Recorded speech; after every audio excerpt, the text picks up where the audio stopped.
Baseball is dead. Rest in peace. Wow. A new week. A new week here in the baseball offseason. And I will say this, it doesn't feel like baseball, I guess, interest is waning.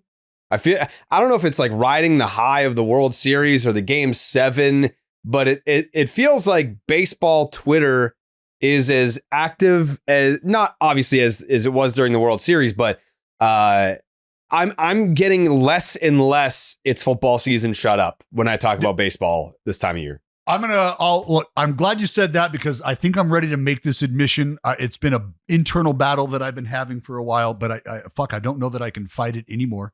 I think it is what it is, and I just have to acknowledge that. But before I done a lot of fighting recently, so I'll say this: it feels like the narratives, like finishing the regular season, going into the postseason, the narratives that played out throughout the postseason, all the way into the voting awards season.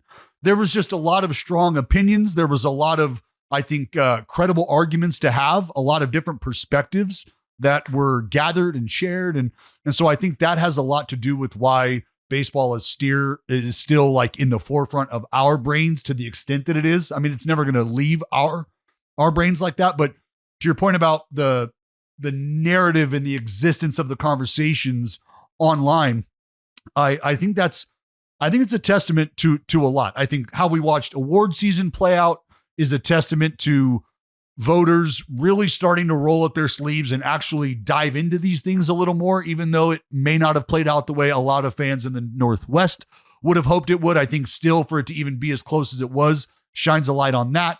I think the excitement about the teams that were knocking on the door or that were supposed to be a little deeper in the postseason conversation, they're already talking about trying to bolster their rosters or make moves to. I just think the conversation from top to bottom surrounding baseball right now, even with the L word looming, there's a lot to be discussed, and I think that's what's happening. I think that's why it's happening. Yeah, and I mean, I think you mentioned the MVP discussion, and it's Monday. That was on Thursday. I still think it's worth obviously breaking down. We've broken down like who should win and whatnot. I think it's more just the discussion around it that's intriguing to the listeners today on this Monday. I think the right guy won. I think, the debate around it is interesting to me because you're having the conversation of what's valuable to you. And I've heard people say, well, if Aaron Judge wins, then they should just only make it about offensive statistics and this and that. Okay. I get what you're saying, because I totally acknowledge and respect and am impressed by everything that Cal Raleigh does from a baseball perspective outside of just the 60 home run season, what the catching position demands of you physically, mentally, and everything else in between. That should not be just tossed aside. That being said, if you look at the offensive numbers, and I know that there's more to the MVP than just offense, like Aaron Judge was just that much better than everyone. Like I know that like people get voting fatigue sometimes with these guys, and that comes up a lot in Jayhay's Cy Young and MVP revisited segment that he does, where it's like, yeah, like this guy should have won, but he did a lot of winning during this time, and people were like, let's vote for someone else. Like that just happens. With Shohei Ohtani winning another MVP, that's 3 straight, 4 overall for him. So it's like there's no Shohei fatigue in terms of voting. And I kind of, when I look at the MVP in the American League, part of me is thinking to myself, I'm glad that we don't have Aaron Judge voter fatigue because of, he hasn't won the ring. We can't say he hasn't performed he hasn't consistently performed in the postseason. But I think when we look at from like a league average to what Aaron Judge is doing during the era that he's doing it in, he's generational. He's generational, and he had another generational season. I'm not used to it, or at least I'm trying not to get you. I expect him to be great, but I don't want the expectation that I have for Aaron Judge to be great to have me look past him for other candidates that might not be as great as Aaron Judge. That's all. I think the one thing that I have found frustrating around this conversation is it feels like for every reason fans were allowed or given grace in the Judge Ohtani conversation is every reason now that they're asking us to overlook once again what Cal Raleigh did. Like, oh, okay, so he pitches, so what? Blah, blah, blah, blah, blah. Like, if you take that away, and it's like, that was always going to remain a massive part of any player who can do two things like that at one time of their value. That's always going to be a major key to what they bring to the table. And you don't get to just, well, you know what? I don't want to have that conversation because he's only one guy. Nobody else does that. No, that's what makes him special. That's what makes him all the more valuable.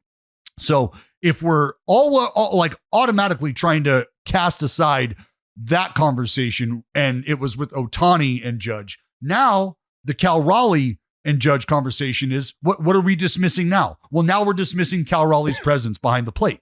So in the first conversation, we're dismissing Ohtani and his impact on the mound and just how absurd it is to think that you have anybody that is even near the offensive conversation as Aaron Judge also performing at a potential Cy Young caliber. People were asked to say, no, don't pay attention to that. What do you got? So on this topic of debate, with Shohei versus Judge and now Cal versus Judge, we're talking about, all right, we've got the standout offensive season, but then we have this other thing that we do great. With Ohtani, the other thing that he does great, if he just did that, is worth between $35 to $40 million a season. Mm-hmm. The other thing that Cal Raleigh does great, if he just were that, what are we talking about? Like Martin Maldonado? Well, so I'm glad you said that. At worst, what is it? Austin Hedges, who gets brought back 10 minutes into the signing period. You're allowed to bring a guy back, right? Like, so for it's how much? Super valuable. I value it. I'm just talking about financially. How is it viewed in that regard? I think we all understand that they're not even close. But the idea is, if we are reducing Cal Raleigh to simply being somebody who can slow a baseball down behind the plate, not even catch it for fuck's sake, just knock it down. If that's what we're reducing him to, the idea is they still pay people to do that. And Cal Raleigh is so much better than just that you don't get to lump him into that category, or I'm not going to lump him into that category, because it's almost saying, well, everybody needs a catcher. Cal Raleigh's just the Mariners catcher. Well, no. It is so much more than that. And you hear it from each and every one of those guys, starter or reliever, doesn't matter, about how important it is to have a guy like that. That's why we look at positional production the way we do, because we understand that there are certain things that come along with it. Like guys like Ozzie Smith, guys like Omar Vizquel made their mark on the game in a way where today, I wonder if they would even be allowed to, where offensively, I don't want to call you a wash, but is so much more about what you're doing on the other side of the baseball that brings the value to your club. And they understand that if we have that guy in that spot, then we might not be getting across the board production or average offensive production across the league, but we know that this is a clear separator on the defensive side of the ball, and we'll look for production in other places. As a team, we can do that. What do you think Ozzie Smith's career OPS plus was? I already know. I just 683. 683. His OPS plus. Oh, oh fuck. I don't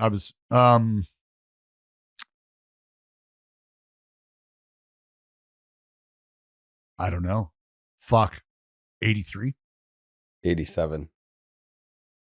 Yeah. 15-time All-Star, 13 Gold Glove awards, Hall of Fame, shoe-in. But yeah, like to your point, if he has to make his big league debut in 2025, does he make it 19 years? No. Yes. Probably yes, not. I push back on that idea. I do. You think I he plays 19 big league seasons with an 87 OPS plus? Ozzie Smith accumulated 76 wins above replacement. Like, I know that wasn't what they were counting at the time, but like what he does now, what he did then would be highly, highly, highly valued now. Like, there is no example that I can think of where a legitimate world-class defender, a best at position, a rotating between first and second best in a given year at position, that type of player, wasn't allowed to succeed at Major League Baseball because they couldn't hit it. I'm not saying he wouldn't be allowed to succeed. I'm saying he doesn't play 2 decades. I counter you with Andrelton Simmons, who played 11 years and was probably viewed very. I mean, he could hit. He was a better hitter than Ozzie Smith. What are we talking? Oh, yeah. No, actually, he had the exact same career OPS plus as Ozzie Smith, 87. Right. Same exact OPS plus for his career. But I don't think that's a counter. I think that's an example of a guy whose skill set wasn't Hall of Fame caliber. Like, Andrelton Simmons was getting the opportunity. He was getting the opportunities until his defense proved no longer elite. And that's why Ozzie Smith is who he is, because he was out there doing what he did for the vast majority of his career beyond the age at which most of these guys can do it.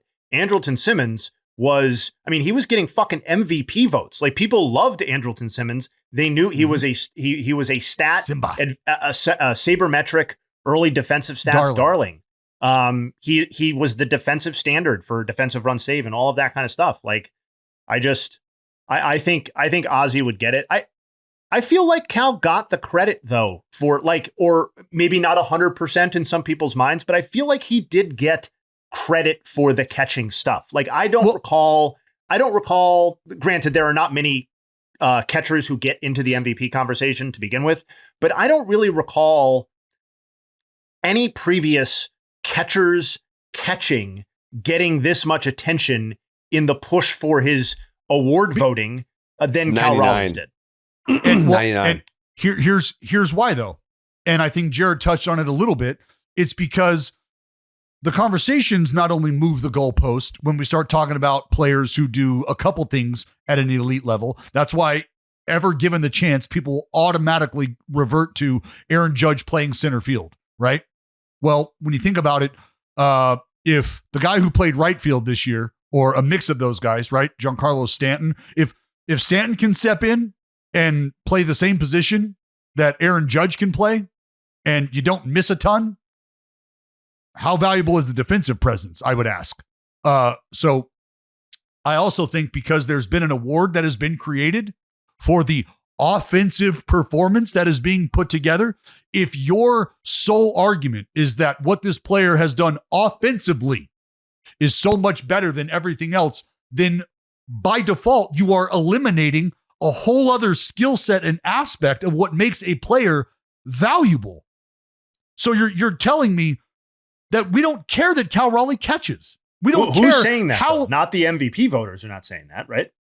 Well, they have to be, Jayhay, because it was close. It wasn't a blowout. It was 17-13. 17 first place votes. That's not saying that they don't value defense, I don't think, though. This is why I said that I feel like, at the very beginning of our conversation, why I said that I feel like the voting is starting to show and reflect that voters are willing to roll up their sleeves and dive a little more into this. And then I would also remind you guys that to a man, almost every single player asked about the impact of what Cal Raleigh brings to the table, or what a guy in a catching position brings to the table. They tell you, if he's going to swing it like that, and he's also going to catch 150 fucking plus games, like we as players in a clubhouse, in a lineup every day, know how valuable that is. Like, we're not even here to listen to another argument. So if you want to give Aaron Judge the acknowledgement for what he's done and continues to do on an offensive production level, then give him the most outstanding offensive award every year, just like you would Ohtani. But we're just not going to negate Cal Raleigh and the defensive effort. You are doing, in a way, what you are accusing other people of doing, though, which is dismissing an entire sphere of a person's contributions. Aaron Judge is not a DH. He never has been a DH, and at no point during this stretch has he been a designated hitter. He might not be. He is obviously not even in the stratosphere of defensive impact that we're talking about with Cal Raleigh, which is why Cal Raleigh was in the MVP argument to begin with an OPS 200 points below what Aaron Judge produced. But Aaron Judge is also not a first baseman. He is a guy who has, for extended stretches of both, previous seasons, this season, he is a good defensive outfielder. If, depending on where in the outfield he is playing, that impacts exactly what his value is. But he has capably handled difficult outfield defensive positions in the past. So I'm not going to sit here and let's talk this year. He was not a DH. Okay, he was a partial DH this year. He was also in the field for a large chunk of the season. So Cal Raleigh played some of his games at DH as well. And that, we've had that conversation before. I think that was an incredible value add for the Mariners because it kept his bat in the lineup, in a lineup that needed it at points during the season. But I don't think we can fairly dismiss Aaron Judge as an offensive only contributor if we're going to play the nuance game with Cal Raleigh. By the way, I don't think there was a wrong answer here, so I'm just being kind of the devil's advocate to the Cal Raleigh side. I would have been completely fine with either result. I think that I'm open to the idea that advanced statistics do not adequately capture every single thing that a catcher, particularly a really, really good catcher who handles a pitching staff, contributes to a winning season. I think that's anybody who says that wins above replacement completely captures that is probably being incredibly disingenuous. But I also don't think that because we can't measure it or because there's something that we can't measure, I'm not completely comfortable just saying that that is definitely more valuable than the guy that we're all acknowledging is the greatest offensive force that we have seen non-bonds in our lifetimes. So I don't know. I think that's why we need to build our algorithm, our baseball is dead algorithm that I've been fucking saying for years that we should come up with. We've had plenty of nerds come forward and say that they would love to contribute to it. I think if we just designated, we don't even have to make it a nice, pretty round number. If we just threw into a pot all the statistics that we value when we look at a player to evaluate them, and then the three of us came up with a point system where it's all right, we weight everything. Like batting average, yeah, I care about it, but is it weighted the same as OPS plus or weighted runs created plus? No, that one means more to me. So we just 1 through 10, we vote, and then we come up with the average number, and then we have a formula for, all right, look at what Aaron Judge did, look at what Cal Raleigh did, and then it spits out a number. He was an 87.5 this year, and he was a 91.3 this year. It's all right, well, the numbers that we value and how we value them would tell you that this guy had the better season based on what we look at and what we care about the most. It's a pretty cut and dry way to do it. What's this? Hold on. I was screwing around here. Go ahead, Jay. No, I just, there were some funny voting details too. When it, if I know we're still talking Raleigh and Judge, but I thought there was some funny stuff worth commenting on as well. Just from individual voting ballots. Go on. Oh, well, I thought it was to Dallas's point about people really rolling up their sleeves and taking this seriously. I think the first headline should be that Raleigh and Judge, as we've noted, received every first or second place vote. So I know that we assumed that should happen and that's what should have happened, but that nobody fucked around and, altered the MVP vote because they threw in some guy who didn't belong in the conversation.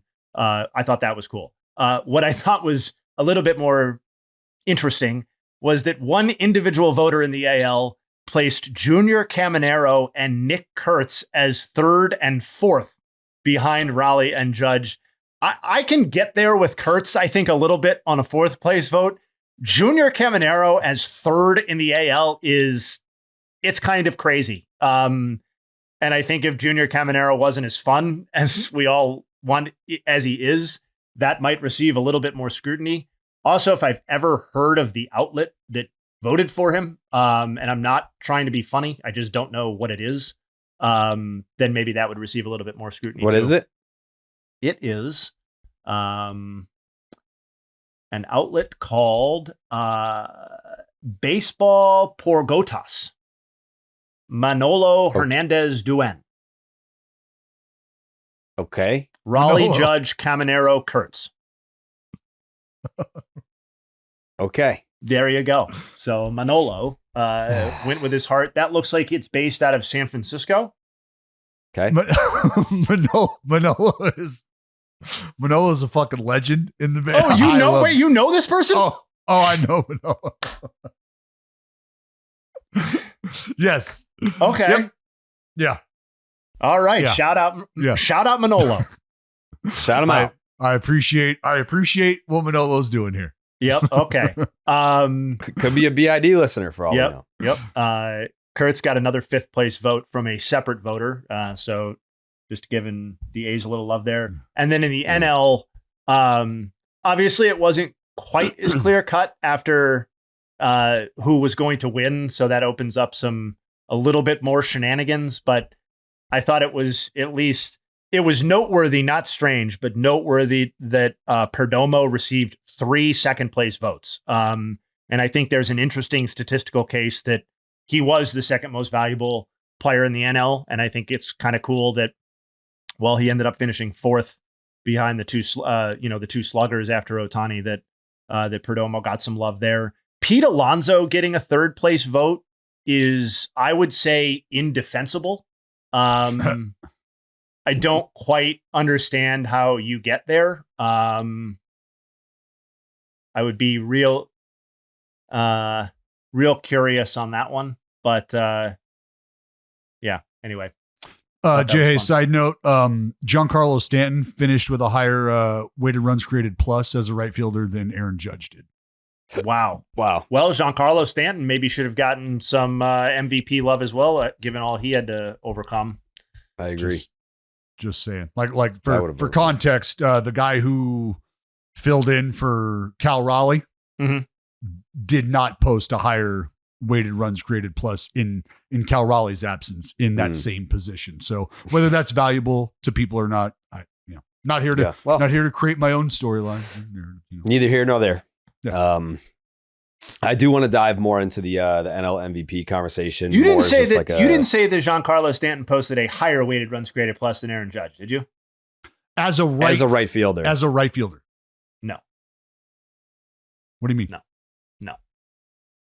What? No. What are you talking about? I don't understand how that's possible. I'm just looking at his baseball reference page, and this is really neither here nor there. But sure, Aaron Judge as a right fielder had a 1.184 OPS. Okay. Giancarlo Stanton as a right fielder. Oh, God damn it. Oh, in 52 plate appearances? Are you fucking kidding me? Whoa, buddy. 52 plate appearances?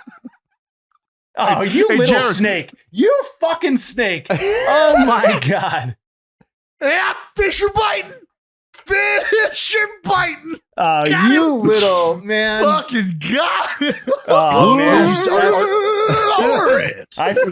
I feel like a boy pinned down by a naked bald man right now.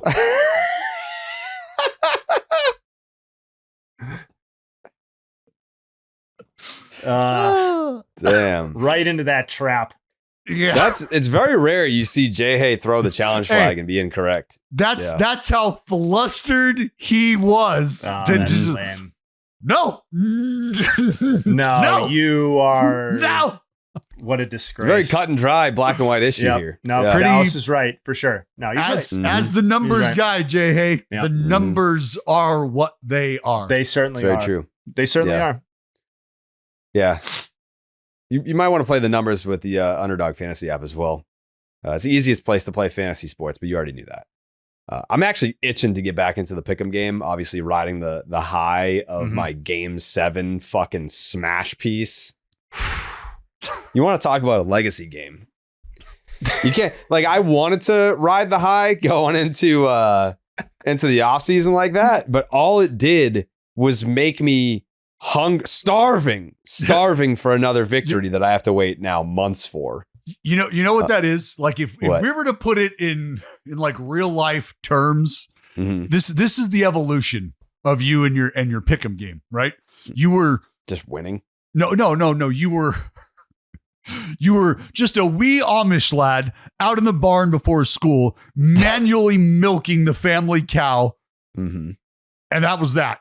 And you're like, you know what? Not bad. I figured out a good system here. Everybody gets milk in the morning. Fantastic. And then I came along and was like, dude, watch this. And I showed you the fucking automatic milker. You could tackle all these udders. Buddy, you can get a money grip on a teat like nobody's business. And then fucking you hit a button and you just sat back and were like,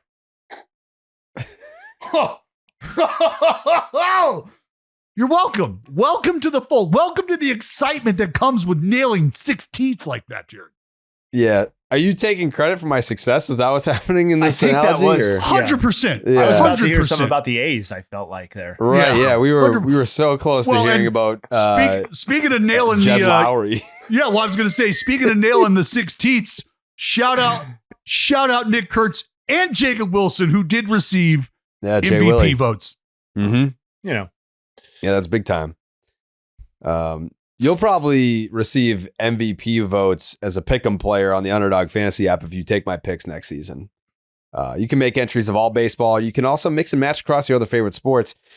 You're going to have to do that because there's no baseball for a little while. You can win up to 100 times your money, and it's a ton of fun, especially when you take my picks. I don't do football. I don't do basketball, but I mean, I'm just sitting here waiting for baseball season, as I'm sure most of you listening are as well.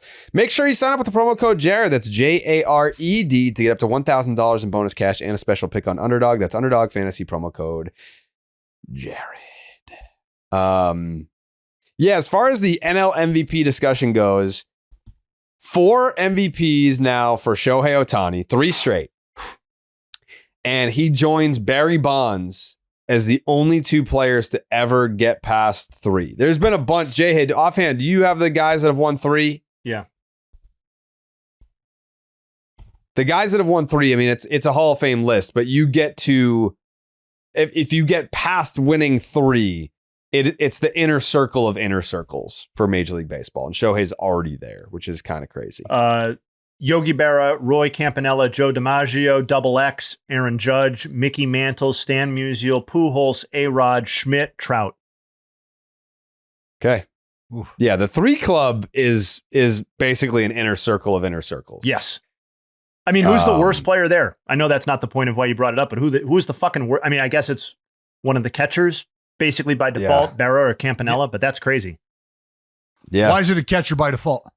Because I'm not interested in properly acknowledging their defensive contributions, nor how they handle a pitching staff. Yeah, I mean, it's Campanella because his career was like 8 years long, but through no fault of his own, of course. Sure.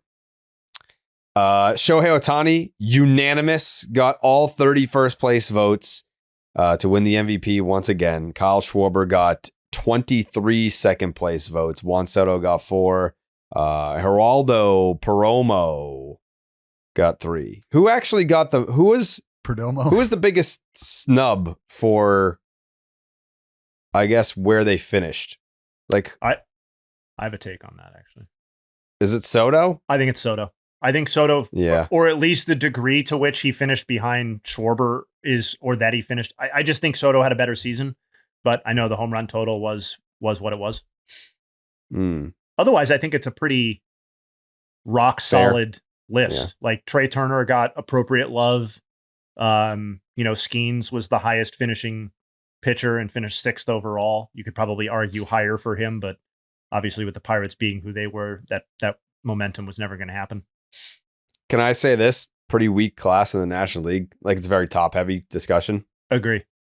Yeah, 100%. in terms of like worthy to be in the conversation. Yeah. Yeah. Because I mean, think about it. You go from, and it's not a knock on the season that Perdomo had, but you go from having a conversation with Ohtani, and this is something else I kind of want to touch on.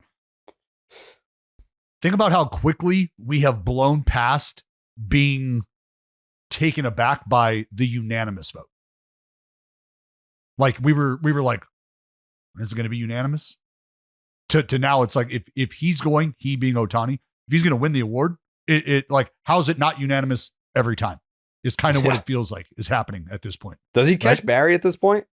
Fuck yeah! It feel how I mean, dude, how I does can't he not? believe we're saying that he might very well do that. That's like, I thought that was never going to happen, honestly. Well, so when did Barry collect his fourth? Well, What was he, 38? obviously a complicated career arc, of course, but he got it in 2001 at age 36. Mm-hmm. His first of 4 straight was his 4th overall. His first of 4 straight was the 4th overall. Yeah. So Shohei going into his age 31 season. Yeah. But look, if we're being completely honest here, it is very tough to have that kind of conversation, knowing what we know and thinking that there's not going to be an expected regression at some point in time. When that happens and what that looks like for Ohtani is a completely different conversation because of what we know regarding the other individual.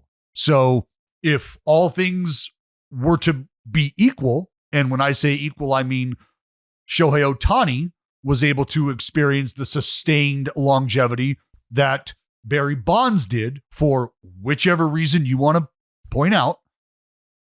Doesn't it feel like the skill set and the talent is comparable? And based on the conversation we're having about the sort of tier of competition that Ohtani would be dealing with year in and year out, it feels like it's always going to be Ohtani's to lose. But what he looks like over the next 5 years, and again, what we never had to worry about, or not worry about, but what we never had to play for or consider is one part of Barry Bonds' game going to take away from another. We didn't have to worry about Barry's defense taking away from what he was doing offensively. But for Shohei Ohtani, we could very well have a conversation, or he could be faced with a conversation that says what you're doing on the mound and what you're capable of doing on the mound, blah, blah, blah. We know how that goes. Can I also just add something to this discussion here? As we talk about like both sides of Shohei, Shohei Ohtani posted the highest WAR of his fucking career on the mound while not pitching. So like, I know that it's like, all right, yeah, the dude will hit 50 bombs and go out and have like a sub-3 ERA, whatever, punch out 200 dudes. He's an automatic MVP because he's doing that both at the same time. But that 1 year that he was like, fuck, man, my elbow really hurts. I can't pitch. He hit 54 home runs, drove in 130 runs, and had a 1036 OPS and won the MVP with a 9.2 WAR. So it's like, I get it. Like if fans are like, fuck, man, as long as this guy is hitting and pitching, no one else has a chance to win the MVP. It's like, all right, but let's add in the fact that he fucking had a 9.2 WAR as a goddamn DH. Like, who's doing that? He's a DH with a 9.2 WAR, not pitching, and won the MVP because he went 50-50. Hello? And that's where that's where I think a lot of the frustration comes in from people who have played at this level and have felt the pressure and the responsibility of just performing on one side of the ball. Like, you have so much pressure attached to you showing up each and every day if you are a key cog in the middle of a lineup. Or that's what you hear the most about. That's what you hear the most from guys that have played in the league, either currently or are retired. You're not supposed to be able to do what Shohei does because of the preparation that it takes just to do one. The time that it takes to prepare to be a hitter in the big leagues, you're tapped out. Like, you are maxed out in terms of, like, when I show up at the yard, I have to do X, Y, and Z to get prepared to be ready for 7. And the same thing for being a starter. Like, I've got to do X, Y, and Z on these days in between my starts to be ready for my start in 5 days. And he does both, and he does them better than most people, which is fucking insane. Like, I get it. Like, I understand when people are like, all right, we get how good he is.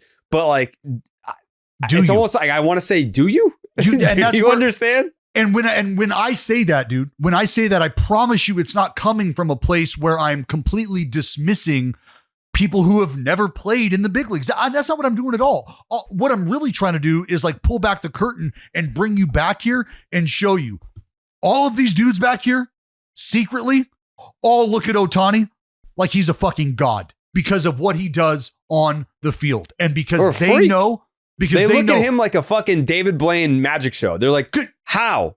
It's Aaron not like Judge, it's how are you doing this? Like if you were to ask Aaron Judge, like, all right, Judge, now think about everything you've done and think about having to throw bullpens and make 30 starts on the mound while doing what you're doing offensively. You would watch his brain go, hold on, what? Like, I have a routine that I employ every day. Back to the Cal Raleigh conversation for just a minute.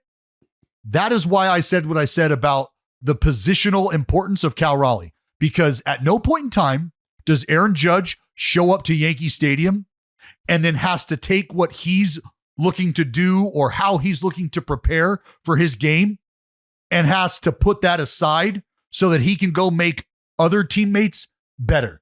He's never asked to do that. Cal Raleigh shows up to the ballpark and there's a finite window where he gets to focus on what he does offensively. And then he has to put that on the back burner because he has a responsibility. He has to go catch and he has to go work with guys. He has to go work on that side of his craft. And you might say, well, doesn't Aaron Judge have to go take fly balls? Those are not the same. Those are there just you go, simply being not the dismissive same. again. No. But no, go ahead, please.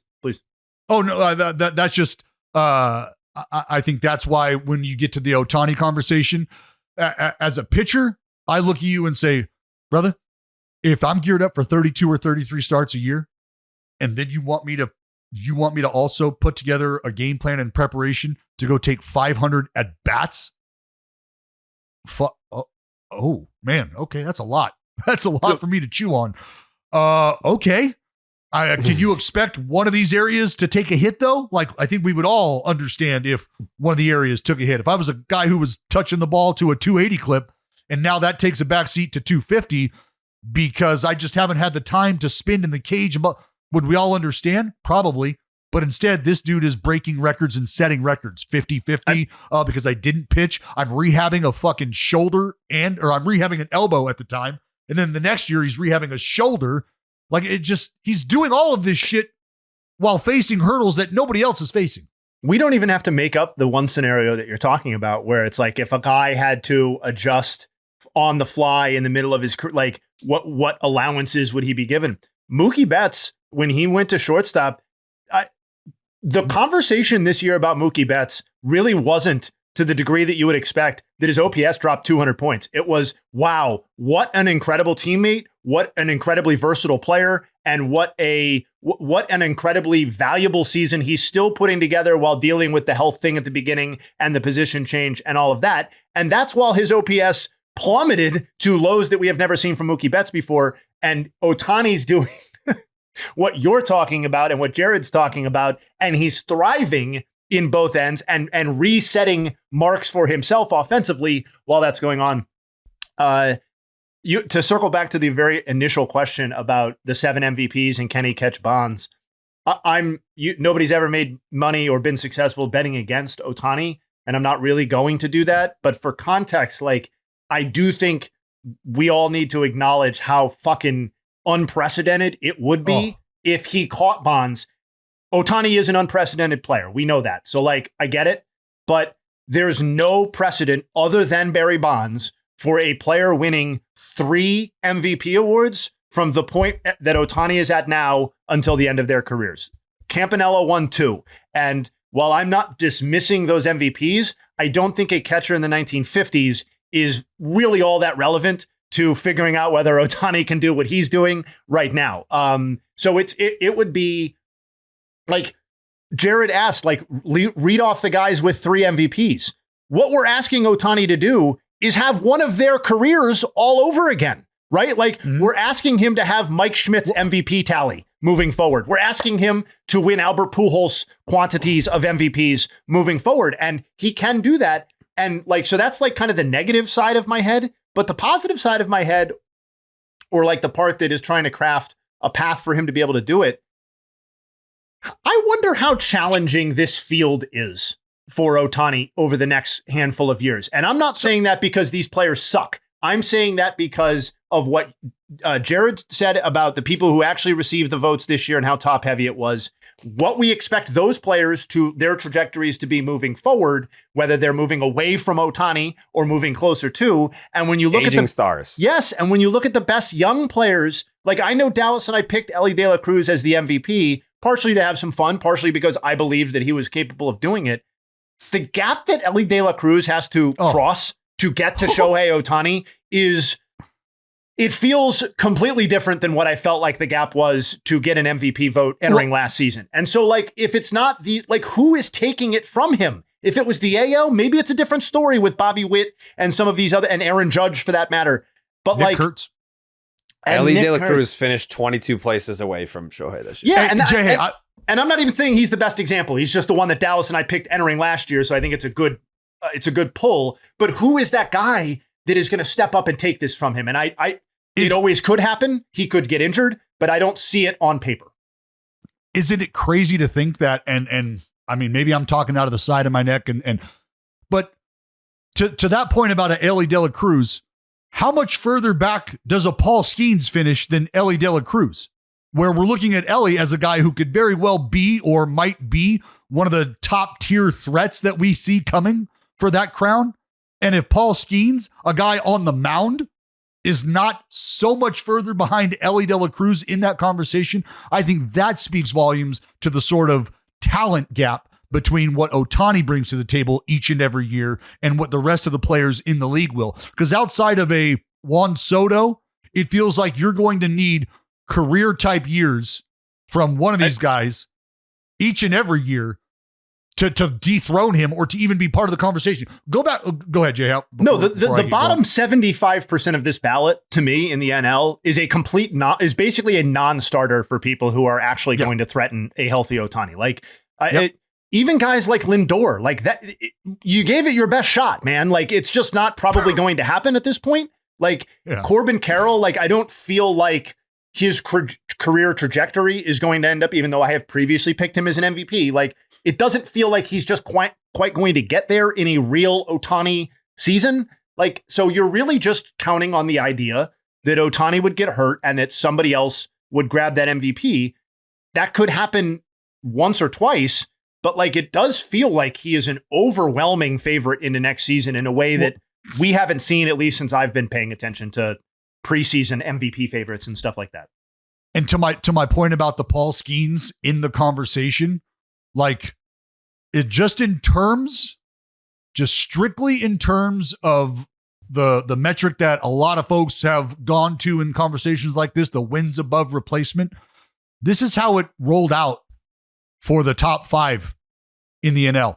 Christopher Sanchez, as far as vote getters for the MVP, Christopher Sanchez led the entire pack with 8 wins above replacement. It was then your MVP, Ohtani, at 7.7.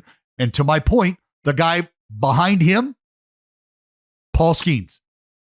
So there's 2 pitchers that sandwich Shohei Ohtani in terms of the highest wins above replacement total in the league. That's who he's competing against.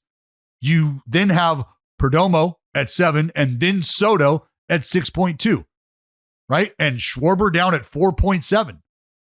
So that's the sort of field that Ohtani's contending with on a year out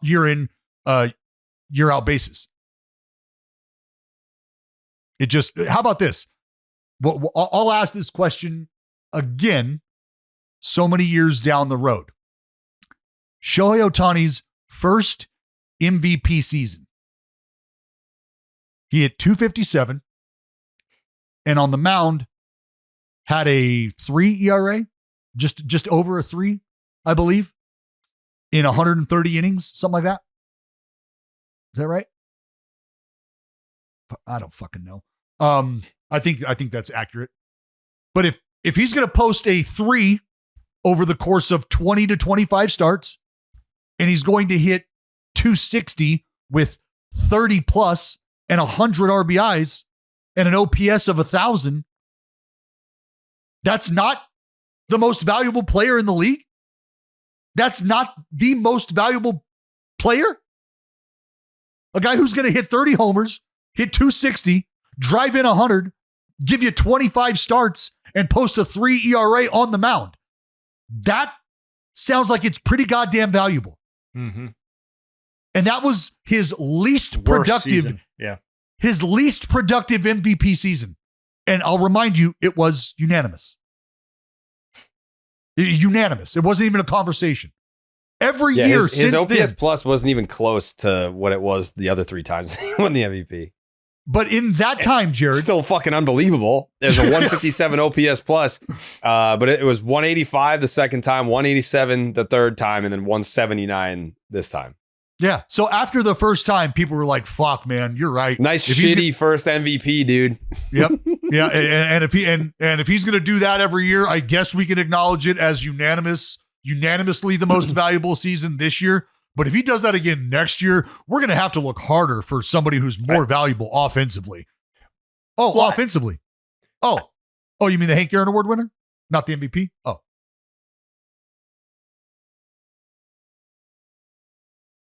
Jay's froze. No, I know. I was going to say something, but then I just didn't want to belabor and just, just talk. But it's just like what makes the 2 guys who won the MVP so special, or one of the things is just that each time you think they have set the bar, they kind of reset it. And I think that's true of both dudes. And, Judge's this season was a little bit more of like a replication of 2024. And I think that's why it was partially an interesting test for voters to see whether some level of fatigue had set in. But just the idea, like I remember watching Judge in 2017 and thinking, how could it get better than this? And yeah, well, shit. And he has. Yeah. Well, here's to another one for Shohei Ohtani. First ballot Hall of Famer, no doubt. Even if he retired tomorrow, that one's super easy. All right. On to the big news. Not that wasn't big news, but I guess it's kind of outdated at this point. We just didn't get the chance to talk about it. Josh Naylor is going back to the Seattle Mariners on a 5-year deal. We still don't know the terms in terms of the financial numbers. I saw Ken Rosenthal this morning on Foul Territory was talking about it's got to be in the $100 million range, 90 to 100. I mean, obviously, selfishly, my first thought goes to how does that affect the Pete Alonso market? Because I think the Red Sox are pretty hot and bothered by Pete Alonso these days. But first and foremost, the Seattle Mariners are behaving the way that I think we want them to, in a way that is foreign to us, I guess, from any point, really. But they traded for a player that made an impact, that wasn't as good as a Mariner as he was with his prior team, but still was impactful. And I think he bought in. I think he was a fit. I think the group benefited from him being there. I think he helped shape the culture and the identity of that team.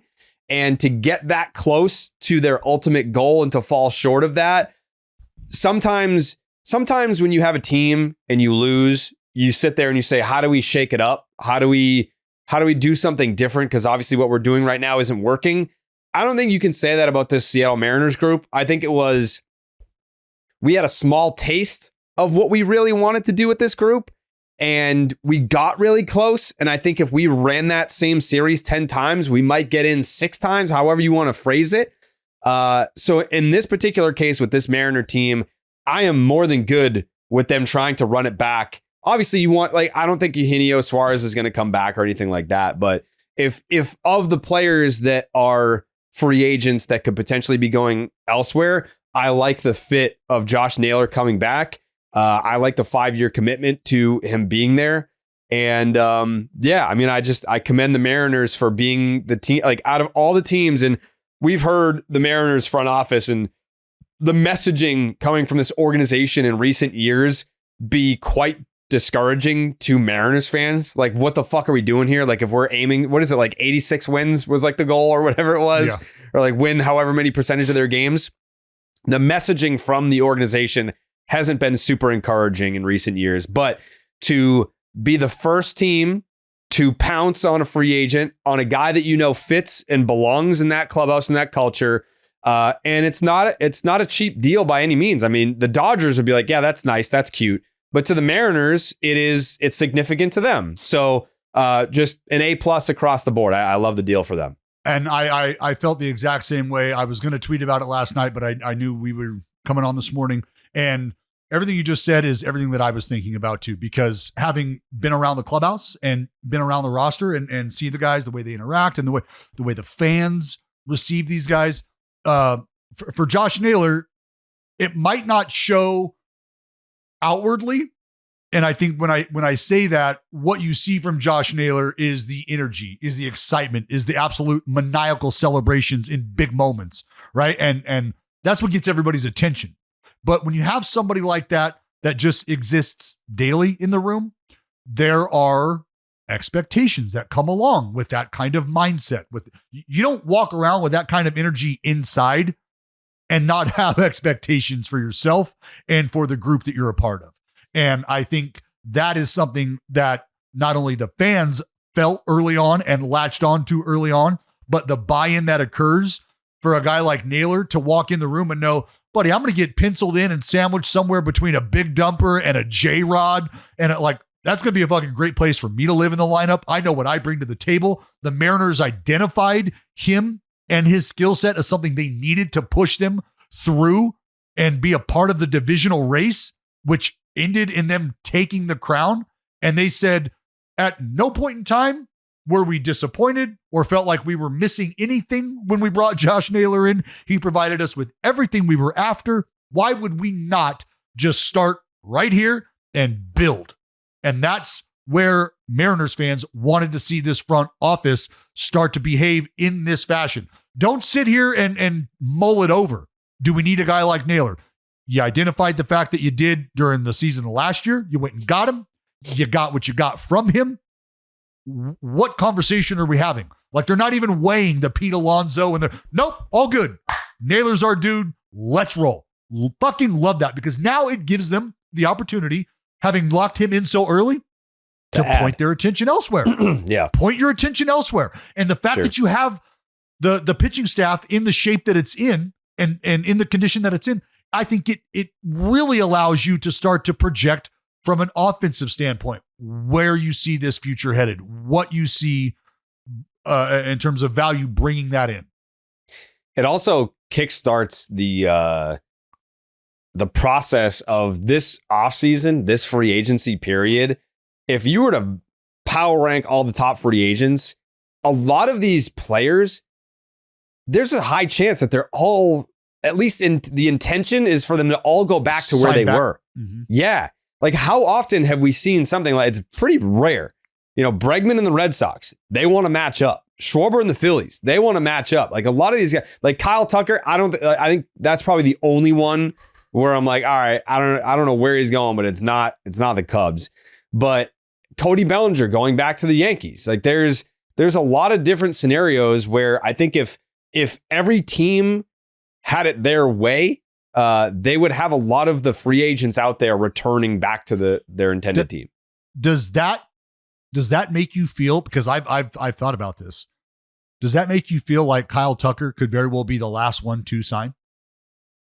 Because if everybody, think about it this way, if everybody has their quote unquote prized bull in front of them, and it's not a matter of whether or not they want the bull, it's just a matter of price point and a matter of how long they can keep the bull in their corral. Well, I'm not interested in this other one. I'm not interested in this other one. I know what we want. Let's hammer this out. So however long that takes, and if you are eventually comfortable and you secure that player, there's only one guy that's left on the outside after all the names that we've just outlined, and that's Kyle Tucker. So if every team does ultimately land their guy, doesn't it feel like Kyle Tucker's left in one or two spots where you're either going to get somebody to panic pay and the panic overpay, or you're not going to be fielding the market that you thought you were going to be fielding or entertaining at all?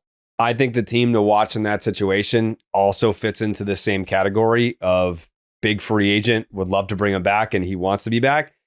I think we got to pay attention to what happens with Bo Bichette. If Bo doesn't come back, then the Blue Jays are going to be a big player for Kyle Tucker. Maybe you're a Blue Jays fan saying, why not both? I can't answer. I don't think that that's going to be an issue, really. I mean, the Blue Jays have a fuck ton of money. It's not until recently that we started to see them flex that muscle, but that ownership is one of the richest in the sport. And it's been that way for a very long time. Obviously, giving Vladdy Jr. $500 million, you can't say, oh, well, they haven't really flexed that muscle. Yeah, they just did. But historically, no, they haven't really done that. They were in on Juan Soto. They were in on Shohei. They gave Vladdy Jr. the money. But yeah, like they're usually a player, or at least try to be recently, in the top free agents. I don't know what the excuse would be to not bring back Bo, but also still be in on Kyle Tucker. And they should be able to sign both if they really wanted to. What about fucking Santander though? I mean, where like now you got to have a conversation Tell them to about beat it. Oh, okay. Well, I mean, if it's that easy, I mean, you just breaded him up. I mean, it's not to say that you don't just tell a guy to beat it. I understand. Mean, he can DH for you. Yeah, but I mean, is that what they? That's already a sunk cost. That's already a whatever you give me as a bonus type situation. Or maybe it's a Springer situation where you were so awful and we're hoping that you have this bounce back. I mean, he was 44-ish homers from both sides of the plate the year before he came to Toronto. Mm-hmm. Like, hope he comes back. That'd be great. But that I can't. If we just got 2 outs away from winning a World Series in Game 7 against the mighty Dodgers, I can't then have my next season. I can't factor in what if Santander comes back. I have to be like, whatever you give me is a bonus, but I'm moving forward as if you're going to give me nothing. Because then aren't the Blue Jays just a Terrence Gore away, right? Just a good base runner away from winning the World Series, from what I understand. Isn't that it? So why go out and get these like why Kyle Tucker? Like, identify yourself a base runner. Is that not them? That's pretty rude. Wow, kind of rude. Is that not the best? Well, that's all I've been hearing. Is that's why that's. But I just think that with everything, because I trust me, I thought about the same thing that you just mentioned, man. Feels like everybody that is a potential player on the market is a player that is probably like 60-40, 70-30 on their way back to where they're coming from. It's just a matter of working out the financials. And once that happens, then who's left out there in the cold? I guess we'll see what happens. I guess to answer your question, I'm not super confident that Kyle Tucker is a late sign. I think Framber has the chance of going late. See, I could see it going late if Framber's like, nope, not happy. I'm not happy with anything I'm getting. Not happy with any offers. You see, old buddy was at the GM meetings. What do you think that was about? I'm not an asshole. Come on. Yeah. Come on, I'm a good guy. I brought cookies. He set up a fucking babysitting area in the corner. Like, hey, if you guys, I could watch your children. I got a sewing circle set up for the elderly. Like, whatever you need. I'm good here. Good guy Framber. That's what they call me. Walking around the fucking lobby with a free hugs t-shirt on. Where my hug at? All right, Framber. Can we go back to Naylor for a second though? Sure. I do like. I think it would have been. I agree that it's good that the Mariners went out and spent the money. I think it would have been more.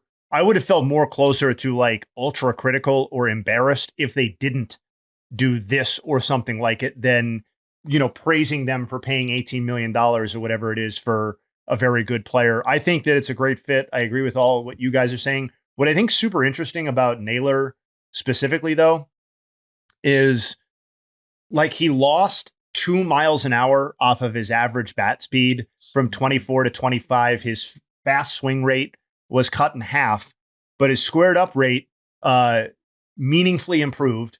And he supplemented that sort of stuff with, as has been oft discussed at this point, a newfound enthusiasm on the base paths. Obviously 30 stolen base season was completely out of the blue for Josh Naylor.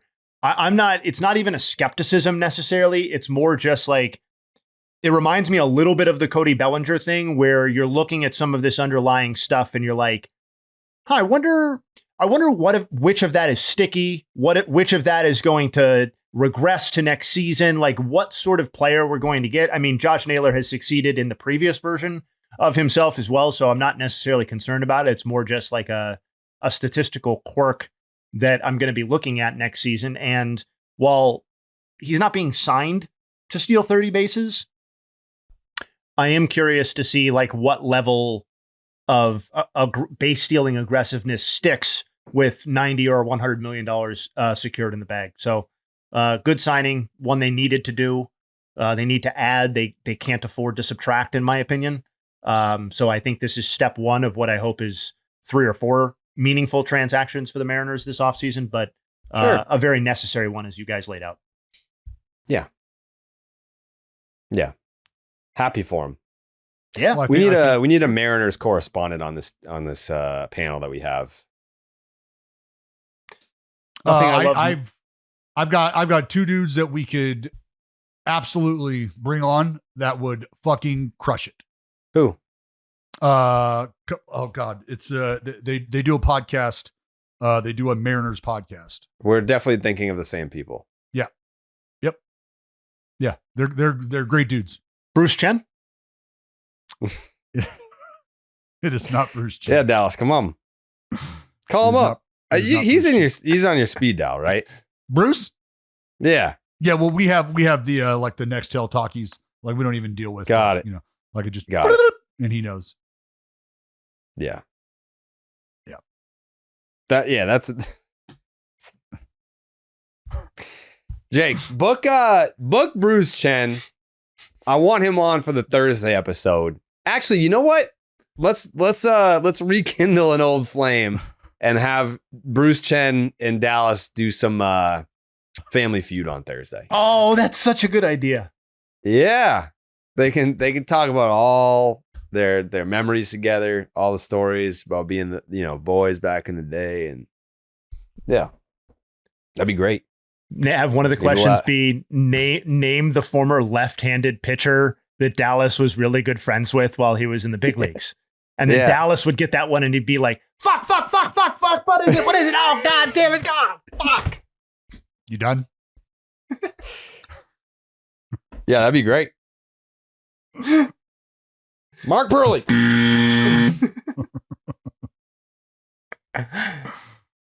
Whatever. Where are you guys at on Christmas decorations on November 17th? Where are you guys at on that? All in.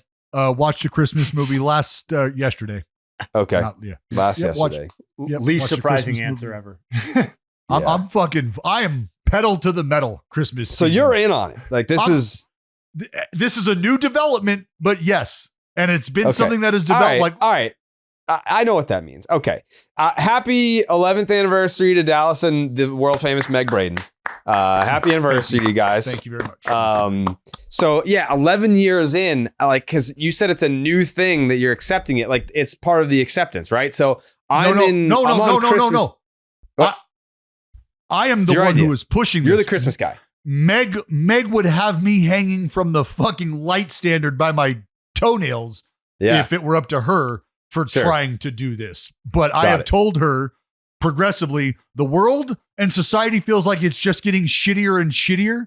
And so if I can just try to instill joy into my life sooner and sooner, then fuck it. That's what I'm doing. So when my 3-year-old looks at me and is like, Daddy, what's the elf movie? And I'm like, you know what? We're going to fucking find out together right now. Let's go.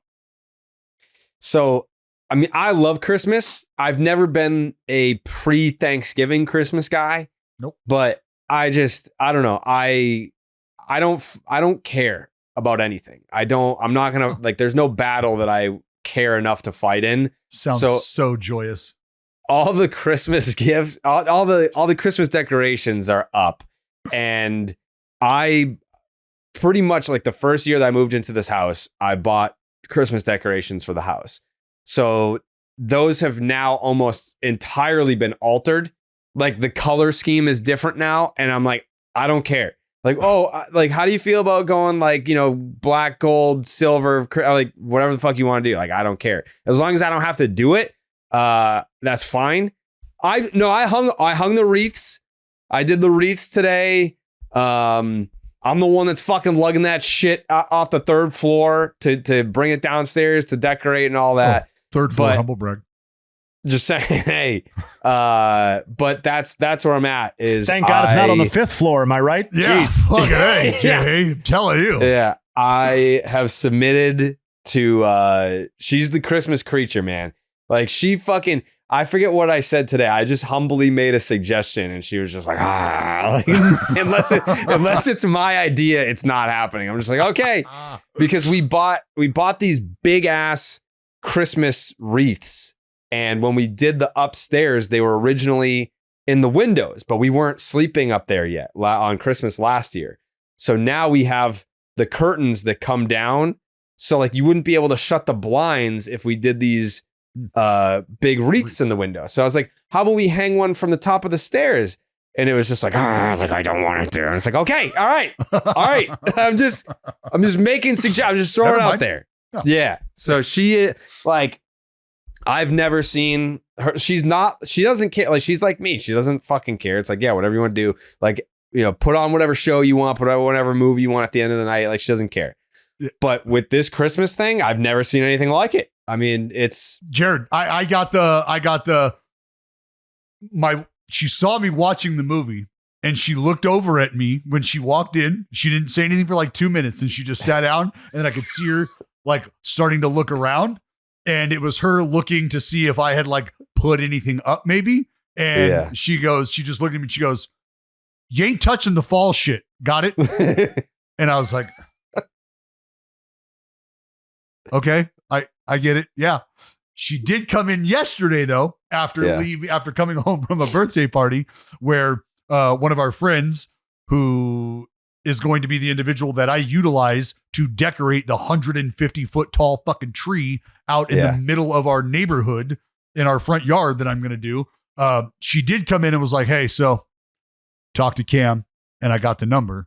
So if you want to, so what that is that's her like wearing down, right? She's like, hey, it's not even Thanksgiving yet, but I did get the number. So if you want to get this shit going, homeboy, like, here you go. So you think I'm not, the minute that we're done here, you think I'm not calling my boy and like, hey, talk to me. Let's get this fucking boom up here and let's get this fucking tree decorated. I am ready to fucking go, man.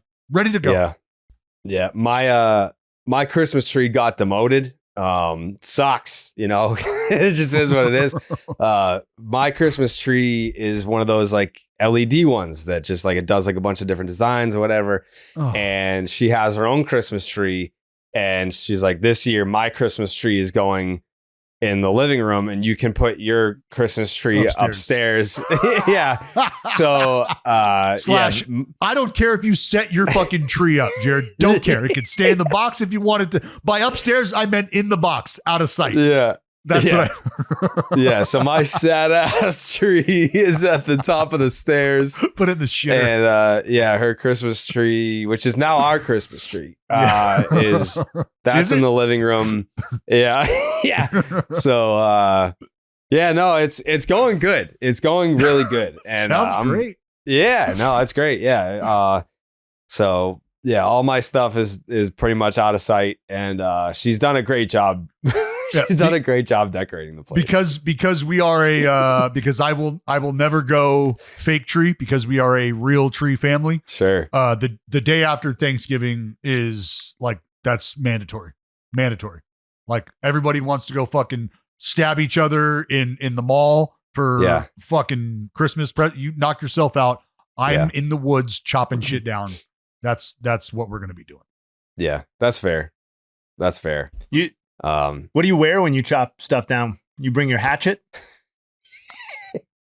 When you go out in the woods, like what's the attire looking like? Yeah, I mean, clothed fully. Yeah. Plaid, probably like a plaid, just a plaid pullover, something like that. Sure. You look like it might have been a weird question to ask. I just had a vision of you that was different. That's all. Yeah. Yeah. No. Fully clothed with street legal axes. Sure. Yes. Yep. Yeah. So hair loss isn't just about hair. It's about how you feel when you look in the mirror. Hims helps you take that back with confidence and access to simple, personalized care that fits your life. Tired of trying to figure out exactly what works for hair loss? Through Hims, you get access to clear solutions, expert guidance, and an online process that takes the confusion out of the care. You shouldn't have to rearrange your life to deal with hair loss. Hims makes expert care accessible on your schedule so you can focus on feeling like yourself again. Hims offers convenient access to a range of prescription hair loss treatments with ingredients that work, including chews, oral medication, and serums and sprays. Doctor-trusted, clinically proven ingredients like finasteride and minoxidil can stop further hair loss and regrow hair in as little as 3 to 6 months. You shouldn't have to go out of your way to feel like yourself. Hims brings expert care straight to you with 100% online access to personalized treatment plans that put your goals first. No hidden fees, no surprise costs, just real personalized care on your schedule. Hims, think of Hims as your digital front door that gets you back to your old self with simple 100% online access to trusted treatments for real health concerns all in one place. For simple online access to personalized and affordable hair care for hair loss, ED, weight loss, and more, visit hims.com/BID. That's hims.com/BID for your free online visit. Hims.com/BID. Individual results may vary based on studies of topical and oral minoxidil and finasteride. Jayhay, you got any nugs for the people today? Yes, indeed, because we've had transactions. God bless. Things have happened, or at least are reported to have happened. Quickly on Josh Naylor. Including the postseason, an 857 OPS with the Mariners, 21 stolen bases in 261 plate appearances. He stole 11 bases in 394 plate appearances with the D-backs before the trade. If you look at 20 plus homers and 30 or more stolen bases by players who played at least 50% of their games at first base in a season, Josh Naylor is one of only 4 players to do that. Paul Goldschmidt in 2016, Jeff Bagwell twice in 97 and 99, and Joe Carter when he was playing primarily first base in 1987.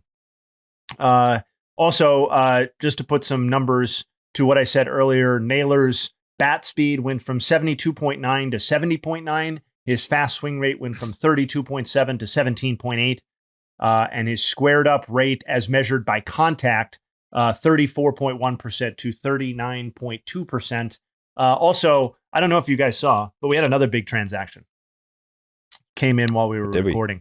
Ryan Yarbrough closing in on a 1-year deal with the New York Yankees. So they're out there flexing their financial might already. That's, of course, by Robert Murray. The nug for Yarbrough. He's the 4th pitcher in Yankees franchise history to allow 13 or more homers in a season of no more than 65 innings pitched. So he got him in last year, joining Carlos Rodon in 2023, Andrew Heaney in 2021, and the Fat Toad himself, Hideki Irabu, in 1997.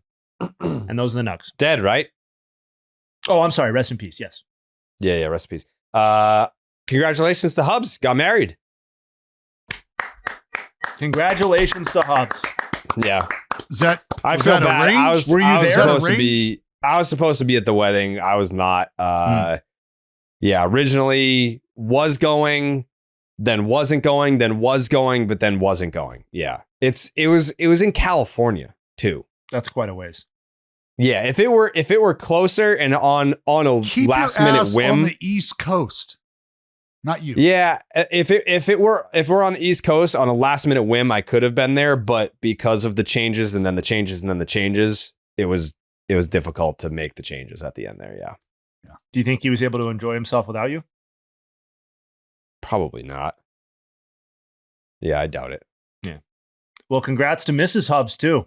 What a life she signed up for. Yes. Yeah, that's yeah. I should have waited for this segment before I did the hymns read. That's a good point. Oh. Well, congrats to Hubs. Yeah. Love Hubs. Maybe when he gets back. Sounds like. Yeah, he found the person. He found the person. Yep. Dallas, any final thoughts today? Yeah. Something that I think is cool, that is just around the corner. The Women's Professional Baseball League will be holding their inaugural draft. So that is coming up on the 20th of November. So here later this week. It'll be at 8:00 Eastern, 5 Pacific Standard Time. That's on the Women's Pro Baseball League YouTube channel, Instagram, TikTok, stuff like that. But there are 4 teams in the Women's Pro League. They are based out of San Francisco, New York, Boston, and Los Angeles. And each team will draft up to 15 players. Teams can have rosters of anywhere from 15 to 25 players. Again, being drafted does not guarantee a roster spot or contract. Teams have the rights to trade drafted players all the way up until January 1st of next year. But I think it just speaks to how far the game of baseball itself has come, where we are now in a position where women that have enjoyed playing this sport have gotten the sport to a point where they are drafting multiple teams worth of players. The fact that it is going to be broadcast to an extent, I think it's just a cool deal, because it wasn't long ago where women, little girls, just did not have the examples in front of them to pursue a sport or a life in a sport that went any further beyond Little League, it felt like. And now here, young girls are going to be able to sit down, and I'm going to have my girls sit down and watch this. Does that mean they want to grow up and be baseball players? No. Have they shown much interest in baseball as a whole? No, they frankly get irritated when daddy wants to watch baseball. But the idea that they are going to see representation, they're going to see people that look just like them, that get to do the same things that they have wanted to do since they were little girls. Those dreams are about to get realized for the first time ever. That's a pretty big fucking deal. So I just want to extend some congratulations to everybody involved in the Women's Pro Baseball League. And I want to extend an early congratulations to all the young ladies, to all the women who will have that dream realized the day their names get called, much like they've watched players they've grown up watching have their names called. So it's going to be a big day in the world of sport. It's going to be a big day in the world of baseball. And I can't wait to watch and see some of the looks on their faces when these women do finally become professionals for the very first time via a draft. That's going to be pretty fucking sweet. That is very cool. That is cool. Jayhay, final thoughts? Yeah, rapid fire. A couple of news and notes items that I was interested in. Ross Atkins gave a quote that said that alluded to that Jeff Hoffman will not necessarily be the closer for Toronto in 2026. Said he's not married to closing and thinks he would be open to anything. I just thought that was worth noting, given that he blew the World Series and may not have that locked in, even though that's what he was signed for. Per the Angels website on MLB.com, Anthony Rendon is expected to be ready for spring training in 2026. So we all have that to look forward to. Chris Bubich was noted by Will Salmon of The Athletic as a guy that was receiving some trade inquiries, some trade interest. I think that's potentially interesting for a lot of reasons. As a guy who was a breakout pitcher last season, and looked the part for a large part of it before getting injured. That he is currently injured. B, that the Royals are doing what I think a lot of people anticipated, which is trading from pitching to improve the offense. And that he could be an alternative for some teams if they miss out on some of the more costly free agent options. And then lastly, related to that free agent option list, I did find it interesting, curious, maybe a little bit problematic, but MLB.com put out a list of their top 10 free agents. They put out a graphic of their top 10 free agents, put that out on the MLB Twitter handle. And then they have a top 30 overall, which is ranked by Feinstein or collated by Feinstein. I'm not sure. But I just found it hard to believe that Framber Valdez was the 13th best free agent available and the 6th best pitcher. That doesn't feel quite right. Behind Edwin Diaz, some people who have never pitched in Major League Baseball, and a couple of other guys. And 13th overall just seems a little crazy. So I don't really care. I'm not here to defend Framber Valdez, but that caught my eye when they tweeted that graphic out, and he was nowhere to be found on the top 10. So those are my final thoughts. Very interesting. I think that free agency case will be something that we digest for quite a bit. Like I don't like how random would it be if like it was like breaking news, Framber Valdez signs with like the D-backs. You're just like, what? I feel like it might really be a random ass team like that. Like maybe not. I agree. Maybe not the D-backs like when Mad specifically, Bum but signed. Yes. I think it's going to be a team that maybe we don't feel like is at the top of the list, who is willing to come closer to his price because maybe they're not a guy that would, or a team that would traditionally get that sort of look. Framber to Cincinnati. If Cincinnati wasn't dirt they poor, would if never. they weren't dirt poor, yeah. I think Tito was their That's- biggest signing for the next couple of years. That's sad. All right, we'll be back on Thursday with Family Feud and Can you run the thing? The MVP Cy Young year? we didn't pick it? No. Oh. We usually do it at the end of the last one, but we didn't do it. Yeah, we can fucking do it. All right, let's see. You, Justin Havens, will be picking the 1993 MVP. Have you done that? I don't believe we have. This is Frank. This is one of Frank Thomas's MVPs. Frank Thomas? And Barry, his first with the Giants. Wow. Love it. Barry Lamar. Yeah, this will be a cool one. Oh, I'm sorry. Second. Sorry. I was not first with the Giants. His third with the Giants. Okay.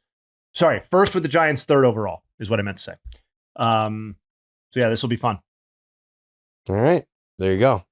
All right. We'll be back on Thursday with that and whatever else happens in between. If there's a big signing, we'll do an emergency pod. But if not, we'll be breaking down all the news and notes from this week on the Thursday episode, plus Family Feud, plus the Cy Young MVP revisited through Jayhay. We will see you then. Wow.